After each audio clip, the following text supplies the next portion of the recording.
It's time for Shannon Vlogs number 60, which is Shannon Reads Those Books and Alice in Wonderland. Look, I'm small. Look, I'm big. Look, I'm small. Look, I'm big. Okay. Um, hey everyone, it is Shannon. I'm continuing on my Those Books exploration, and my 12th title is Alice in Wonderland by Lewis Carroll. This is one of those books that I'm a little surprised I haven't read, but maybe not, because I actually haven't read a lot of the kids' books that are on this list, and that was exactly the reason I decided to pick one, because I needed a sort of palate cleanser, get back into the groove of things, and often when that's the case, I find going to a kid's book is a way to get you back into something because it's nice and easy. This book makes the Those Books list by being number 46 on the Librarians 100 favorite novels list, as well as number 30 on the BBC Big Read. Wow, that is really high on a list of 200. That is really high.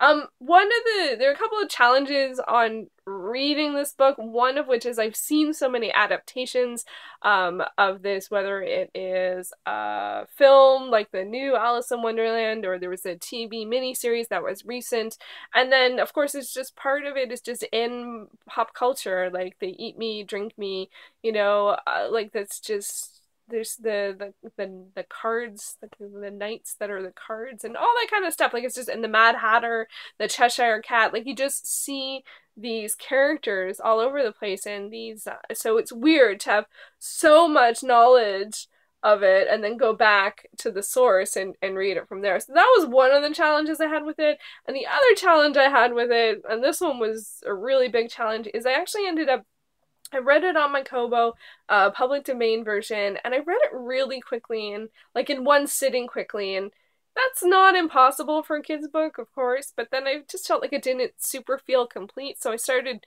comparing it with some other versions, and it was not a complete version. Like, had major sections gone. So that kind of sucked. So I ended up downloading it onto my phone through the Kindle app and then rereading it there, which was in a lot of ways, in more than one way, is better because one, it was complete, or more complete at least, and also it had pictures, and I have to admit, with a kid's book, having pictures really does, and with this one especially, it really does heighten the experience to see a version of the Cheshire Cat, or see Alice and, how big she is, or how small she is, and after the eat me, drink me things and stuff like that. So it was good. And the Kobo version, it felt like she just kept getting bigger and smaller and bigger and smaller and bigger and smaller. Like, it felt like that was mostly what was going on, whereas it missed some of the other parts of the story that I really did appreciate. Now, getting to the story itself, I actually did quite enjoy it. It's a very endearing and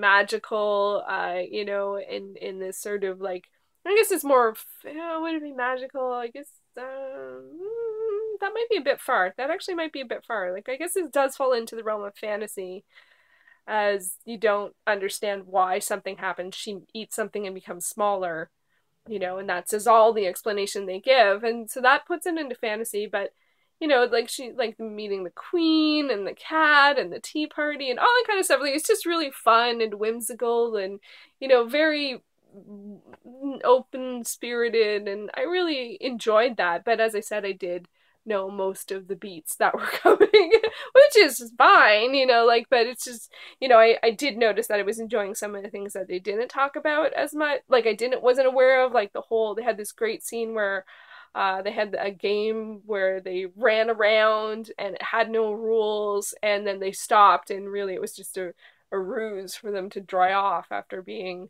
wet, like from swimming. And I'm like, that's really cute. Like, it's really sweet. It was really cute. And I did enjoy it.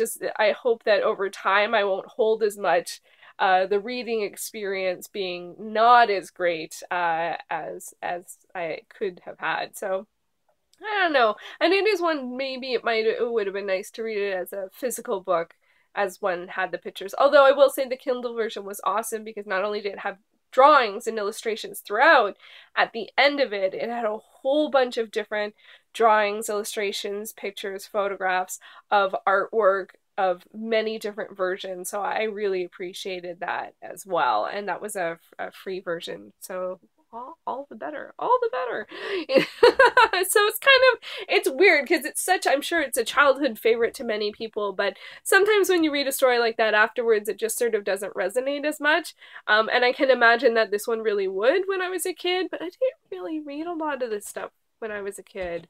I don't know what I was reading, but it wasn't this. So yeah, I read more like Judy Blume. So, and I didn't read sort of magical or fantasy stuff until I was a teen. So, yeah, so I think there was a missed step in there. Why didn't I read this? Why didn't I read fantasy, when I was at an age to have read this? I don't know. I guess I was doing other stuff.